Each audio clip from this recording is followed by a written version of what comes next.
various initiatives in various stages of development. Does anybody care to address positive things that can be done with the House of Representatives and more particularly with the Senate? Individuals you'd care to name, efforts, bills, whatever. Okay, the next question. Any other questions? Okay. Oh, I'm sorry, I didn't see your hand. It's okay, I thought you were just ignoring me. I brought this up last night, and I just, it's kind of amazing because to me there can't be enough emphasis put on the amount of money that is behind everything we are opposing. Because Democrats have been called spineless. They're not spineless. They're greedy. Republicans are greedy. These people are, I mean, just look at what the Finance Committee did recently with the Democratic majority. How are we going to get people in Congress to support peace if war brings them money? Because war brings them money because they are lobbied by very wealthy people.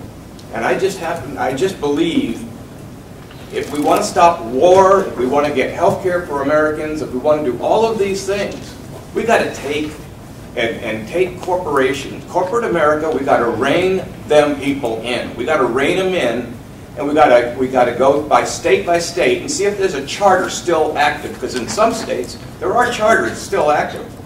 And that say corporations have a sunset date, and corporations can only do this, can only hire from here, and the money can only stay here. And where there aren't those, we've got to have, in states like mine where our referenda, we got to make a referendum saying we don't want corporations to be people anymore. In California, for example, where I come from. So I know that I'm harping on the same thing over again. But if we miss that, we'll never get anything else that we're talking about. Never, because corporations are too powerful, too rich. They initiate grassroots initiatives like 9/12, Glenn Beck. We're not going to beat them. We're not going to beat them. We're not going to stop war. We're not going to stop torture. Congress, as long as Congress is paid by K Street, we're never going to do it. To answer your question, no, there's not a way to get to a congressperson. So there are ways to get the individual congresspeople. Right. The question is how do you, and I would like to Would hear there be anybody 10 of them that aren't owned by corporations? And if there are that many? There are. We'll address that issue in question also. And yes, sir. Let me ask David Swanson a perverse question about a perverse suggestion. Like perverse question. That's what he likes. The president's family should serve in the military. That's Douglas MacArthur, that's John McCain. I mean, perversely, wouldn't that lead to military families? I mean, John McCain's son is in Iraq. I just don't think that is a thought-through suggestion. They've said it of Congress. Charlie Rangel has said, why shouldn't members serve? I don't think that's it. I mean, I'm taking you seriously. I don't think that's a well-thought-out suggestion. I'm curious to know what you think. Okay, so we have our three right now. Who wants to be the first one, Ben? I'm going to throw David's question on there directly as well. And actually, one of the things I omitted from my text, try to keep it down. On the question of the Second Amendment, absolutely. The Second Amendment has something to do with the militia. And can you speak of them separately? Well, I did, but I don't know. That's open for debate. But one section that I just want to read here was proposed by the Virginia Convention in the constitutional process leading up to what we identify as the written Constitution, the Founders' Constitution. Recommendations that led to the Second Amendment, specifically, that the people have a right to keep and bear arms, that a well-regulated militia composed of the body of the people trained to arms is the proper, natural, and safe defense of a free state. Okay? And then secondly, they proposed for amendment to the Constitution that each state, this is a quote, respectively shall have the power to provide for organizing, arming, and disciplining its own militia whensoever Congress shall omit or neglect to provide for the same. Okay. I guess on the question of the relationship of the militia to slavery, I would suggest that the militia are not inherently a progressive or reactionary institution. The militia are an institution which are inherently decentralist. That's why I started off with this discussion of the presence of militia in places that are on the periphery, far from the center of power. And there's a history to the militia which is not as well known because the left engages in revisionism too, and there was a lot of that went on in the Reconstruction era in particular. Progressive forces embraced national power for good reasons.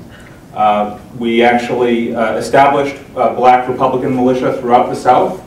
The disarming of those militia led to the rise of the Klan in the South. It facilitated the rise of the Klan. And there were abolitionist militias throughout the North. By some counts, 200,000 men under arms in the late 1850s, best known as the Wide Awakes, who were wide awake against the attempts by the slave power to send federal marshals into our states, and I say this as a Wisconsinite, and to seize both fugitives from slavery and also abolitionists who participated in their liberations. In fact, Wisconsin began secession proceedings from the United States in 1859. There was a committee established in the state legislature. Governor Randall, who I mentioned earlier, was party to that. And I should say that our state prison commissioner, there's a statue of him on the Capitol grounds, was the leader of the Wide Awake movement in Wisconsin. So there's a radical history which has been lost, and it is rooted in that Liberty Constitution tradition that I spoke of. In terms of the question regarding the war referendum amendment, honestly, I think that if we had a war referendum process, we would not have invaded Iraq. I think that it would create a deliberative pause. And in that pause, you would not have the rush to war, and I think, honestly, there would be a greater chance for the truth to out. For those who don't know, in the late 1930s, the movement for a war referendum amendment to the Constitution came within just about a dozen votes in Congress of moving to the states. That's how close we came. And this was a demand of the Progressive Party, the Democratic Party, and it's something that I think we should consider raising, maybe seriously, maybe as sort of an educational point in the short term, that we don't necessarily have to even trust Congress to make these decisions. I also want to agree with David that there is a need for systemic reform, and with the gentleman who has raised numerous times the question of the power of corporations. Honestly, we're not going to get any kind of serious War Powers Act reform, or certainly a war referendum amendment, without a massive movement that is, frankly, very deeply radical, but also responsible in character. And that means, to me, a democracy movement. You cannot democratize defense without democratizing the media, democratizing elections, building local democracy. And that's really what is going to be necessary to make progress on any issue. And so that's my plug for my organization, which is Liberty Tree. That's the work that we do. We facilitate pro-democracy campaigns in different areas of life. And it's out of that recognition. I'll end there.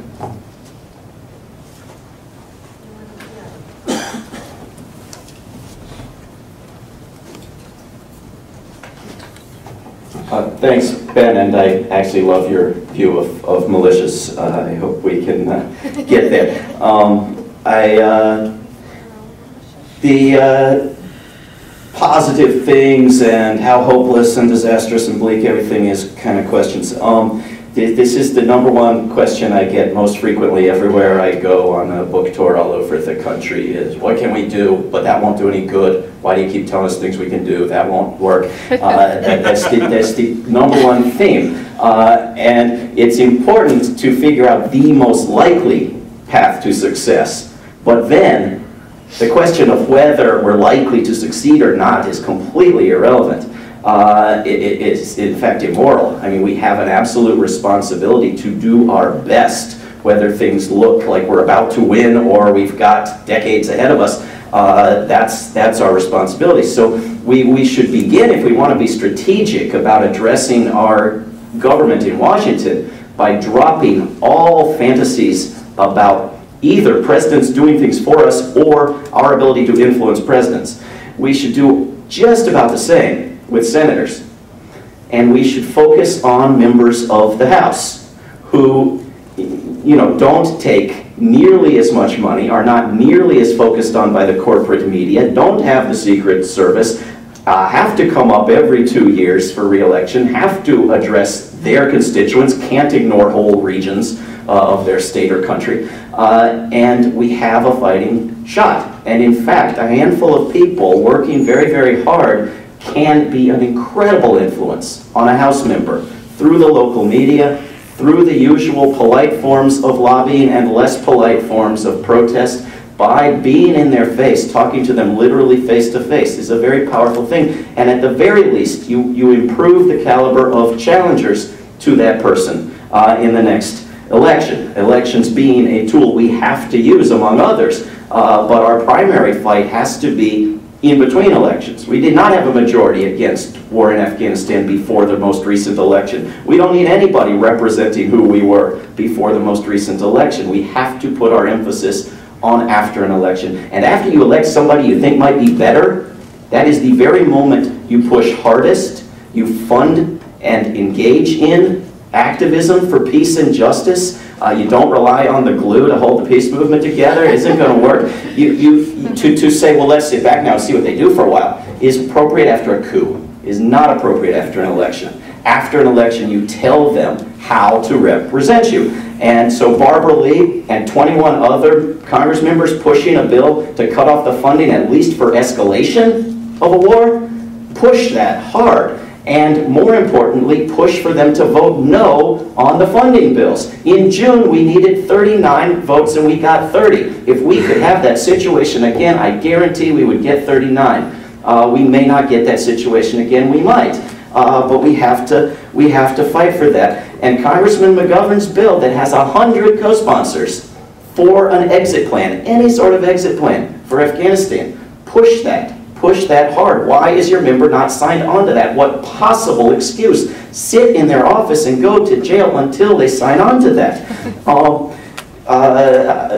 Quickly on the other points, I think when this Supreme Court ruling comes down, you're going to see a major push on corporations are not human beings, and in particular, corporations do not have the right to free speech, and that's going to be a moment, not that it's not needed now, not that we should wait until something gets worse, but when that ruling comes down is going to be a moment of intense attention and possibility, and there is going to be a movement that is being built and planned and organized right now that is going to go public in that moment, and we are going to have to push that.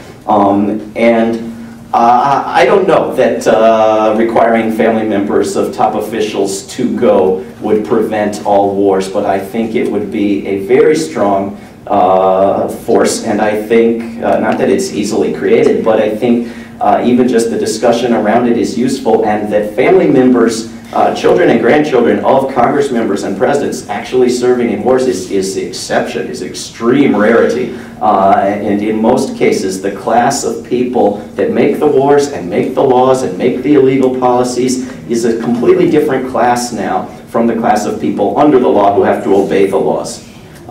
So I think, at least in terms of war, that could be easily addressed.